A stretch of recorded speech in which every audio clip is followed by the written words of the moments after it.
Bago tayo magsimula, huwag kalimutang mag-like at share. Kung nagustuhan ninyo, mag-comment sa ibaba. Maraming salamat, let's go, ituloy na natin ang kwento. Sa sandaling yun, makikita si Su Changyu na mariing nakatitig kay Sect Master Tai Hua, na nakahandusay sa lupa na worry dinadala ng bigat ng nakaraan. Mariin ang pagkakahawak ni Sect Master Tai Hua sa kanyang noo, at sa tinig na puno ng lungkot ay kanyang ibinulong, kung hindi dahil doon, hindi kailanman magiging ganito ang landas ng cultivation ng mga nakatatanda mong kapatid.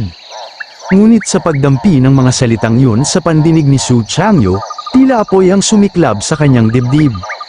Hindi niya nagustuhan ang narinig, bigla niyang niyakap at ni-wrestling si Sect Master Tai Hua, mahigpit na kinulong ang mga binti nito habang siya'y nakadapa sa lupa, dahilan upang mapasigaw ang matanda sa sakit. Kasabay nito, malamig na wika ni Su Changyu, ang matandang ito, bakit ka humihingang parang mamamatay ka na? Kung may lakas ka pang human gal, gamitin mo na at gamutin mo ako. Galit at inis ang naging tugon ni Sect Master Tai Hua, pasiga niyang isinumpa, Aray, Su Changyu, ikaw talagang walang hiyang bata, paano mo nagagawang suwayin ang sarili mong master? Bitawan mo ako, kundi, aalisin kita sa sekta. Di naglaon, makikita ang dalawa, si Sect Master Tai Hua at si Su Changyu, na mahinahong nakaupo sa ibabaw ng bato, walang imik, walang salita. Tanging bigat ng damdamin ang nakaukit sa kanilang mga mukha habang dinadama ang init ng gintong liwanag ng araw na tila nagsisilbing saksi sa kanilang katahimikan. Ngunit hindi nagtagal, biglang napalingon si Sect Master Tai Hua nang marinig ang tinig ni Su Changyu, puno ng bigat at determinasyon, Master, nagdesisyon na ako. Pagtatakang tugon ng matanda, ha? Nagdesisyon, tungkol saan? Dito, makikita ang ekspresyon ni Su Changyu na tila pinanday ng apoy ng paninindigan, sa kanyang tinig ay bakas ang bigat ng pasya, mahinahon ngunit matatag niyang inilahad, sasali ako sa Qingzhou Sword Dao Tournament. Nang marinig ito, tila malamig na simoy ng hangin ang dumaan sa puso ni Sect Master Tai Hua, nanlamig ang kanyang ekspresyon, gulat na gulat niyang nasambit, ha? Ikaw, nasaraan ka na ba ng ulo mo? Bahagyang nilinggan ni Sect Master Tai Hua ang kanyang disipulo, halong pag-aalangan at pag-aalala ang nangingibabaw sa kanyang tinig. Changyu, huwag kang padalos-dalos, ang taong yun ay isang walang kwentang nilalang mula sa dati kong sekta, hindi siya karapat-dapat na isugal mo ang buhay mo dahil lang sa ilang salita. Ngunit kalmado ang sagot ni Su Changyu, puno ng paninindigan, Master, nagkakamali kayo, hindi ko ito ginagawa dahil sa kanya. Bakit? Gulat at pagtataka ang tanong ni Sect Master Tai Hua, at sa tinig na puno ng pangamba ay kanyang idinagdag, noong nakaraang taon sa torneo, hindi ka man lang lumaban, puro palm lang ang nakuha mo. Ngunit nakita mo mismo kung gaano kalakas ang mga kalahok, ibang-iba ang antas nila kumpara sa atin, at ngayon, pinapanood na naman tayo ng nakakainis kong dating senior sister. Bago tumugon, malalim na huminga si Su Changyu, bakas sa kanyang mukha ang alab ng determinasyon, tila apoy na naglalagablab sa kanyang dibdib, sa mabigat na tinig ay kanyang ipinahayag, ang dahilan ng paglahok ko, ay dahil sa aking nakababatang kapatid. Nang marinig ito, bahagyang natigilan si Sect Master Tai Hua, puno ng pagtataka ang kanyang mga mata, mariin niyang tinanong, sino ang nakababatang kapatid sa sekta na tinutukoy mo?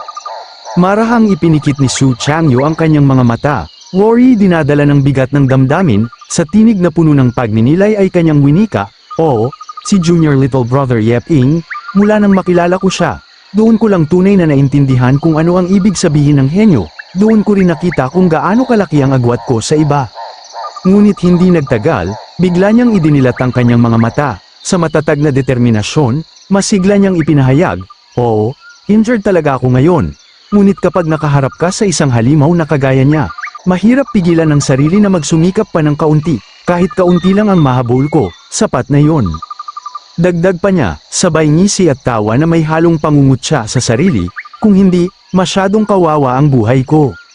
Patuloy na sambit ni Su Changyu, habang makikita ang gulat at pagtatakang ekspresyon ni Sect Master Tai Hua na walang kakurap-kurap na nakatitig sa kanyang disipulo, ang torneo na ito, ang magiging panata ko, ang pangako ko sa sarili ko, at syempre, kung sakali mang makapasok ako sa top 500 mas mabuti pa.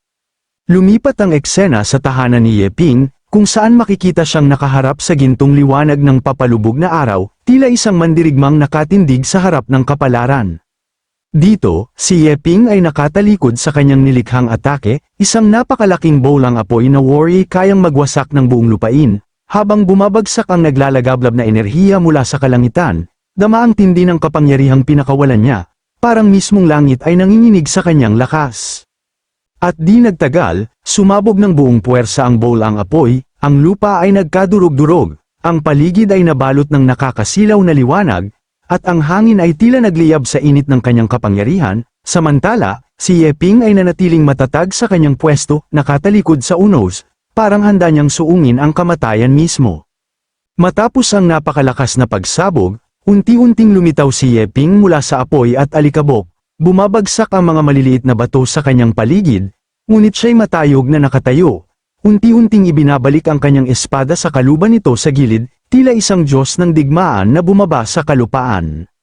Sa sandaling yun, ngumisi siya ng bahagya, bakas sa kanyang mukha ang kasiyahan at kumpiyansa habang nagsabi, matapos ang 72 ulit ng muling pagbuo ng aking chi refining, sa wakas, umabot na ako sa chi refining second layer. Dagdag pa niya, kung ang second layer pa lang ay ganito na kat-indi, tunay ngang kamangha-mangha ang mundo ng mga immortal. Pagkatapos, naglakad siya patungo sa kanyang tahanan upang magpahinga, bakas sa kanyang tinig ang kapanatagan habang nagsabi, sige, sapat na ang training para sa araw na ito, at may halong ngiti niyang idinagdag, sabi ni Senior Sister, kailangan kong maging balanse sa trabaho at pahinga. Samantala, habang papalayo si Yeping, makikita si Su Changyu na nagtatago sa likod ng malaking bato, parang isang bata na naglalaro ng tagu-taguan, ngunit may matang puno ng lihim.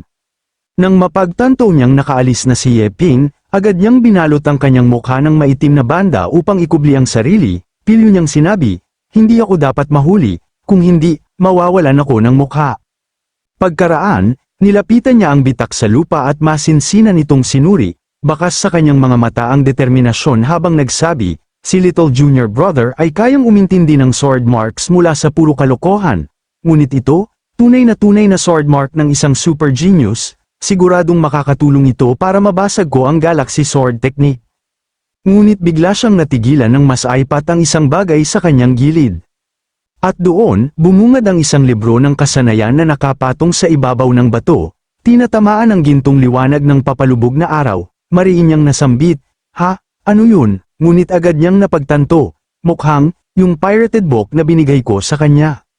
Makaraan ng ilang oras, hating gabi na, mula sa di kalayuan, makikita ang isang nilalang na nakaupo sa gilid ng bangin, tila nilalamon ng katahimikan ng gabi, mariing inilahad ng naratibo, ang sinag ng buwan ay madilim na parang tinta, sa taluktok ng bangin sa likod ng bundok. Dito, si Xu Luochen ay nakaupo sa lupa, parang isang batang nag-iisa sa ilalim ng malamlam na liwanag ng buwan, bakas sa kanyang mukha ang pighati, ang bigat ng damdamin, habang mahina niyang binigkas. Ang hating gabi ay napakahirap tiisin, napakadilim, napakasikip. Ngunit bigla siyang napasipat sa likod nang marinig ang masiglang tinig ni Su Changyu, Luochen, nandito ka rin pala. Nang makita ito, agad na tumayo si Xu Luochen, hinimas-himas ang kanyang ulo, bakas ang pagtataka sa kanyang mukha, mahina niyang nasabi, Big Senior Brother, bakit parang ang saya-saya niya ata, akala ko pupunta siya rito para maging depressed kasama ko. Sa sandaling yun, mula sa gilid ng bangin, tumayo ng matuwid si Su Changyu, ipinikit ang kanyang mga mata, huminga ng malalim, at dinama ang simoy ng hangin na dumadaloy sa paligid. At sa isang iglap, si Su Changyu, ang hari ng Posse Club, ay muling nagpakitang gilas sa ilalim ng mga bituin, walang seremonya, puro estilo, puro yabang, at walang kapantay na confidence. Nang makita ito, halos mapasigaw si Xu Luochen, sobra talagang sira ang ulo ni Big Senior Brother, kasabay ng kanyang nakakatawang ekspresyon, parang pinaghalong galit, inis, at hindi makapaniwala. Ang Posse Club ni Su Changyu ay biglang naging mas komiko dahil sa pilyong reaksyon ng kanyang kapatid. Samantala, mula sa ibaba ng bangin, makikita ang dalawang tao na mariing nakatitig kina Su Changyu at Xu Luochen mula sa di kalayuan. Dito, si Wang Zhouyo ay malakas na tumatawa, dahilan upang mapalang si Lin Gro sa pagtataka. Panunuyan niyang sinabi, pumunta na naman silang dalawa sa likod ng bundok, tunay na magkaparehong isinilang na mga ligaw na gremlin ang dalawa. Pagkatapos, mariin niyang sinabi kay Lin Gro, Little Junior Sister, huwag na huwag mong tularan sila, sabi ni Senior Sister, Ikaw lang ang maasahang tagapagmana ng ating sekta. Bago sumagot, bahagyang lumingon si Lindro sa gilid, halong pag-aalangan ang bakas sa kanyang tinig, kung hindi lamang dahil sa dalawang super genius na yan, hindi ko talaga gugustuhing akuin ang posisyon ng pagiging sect master.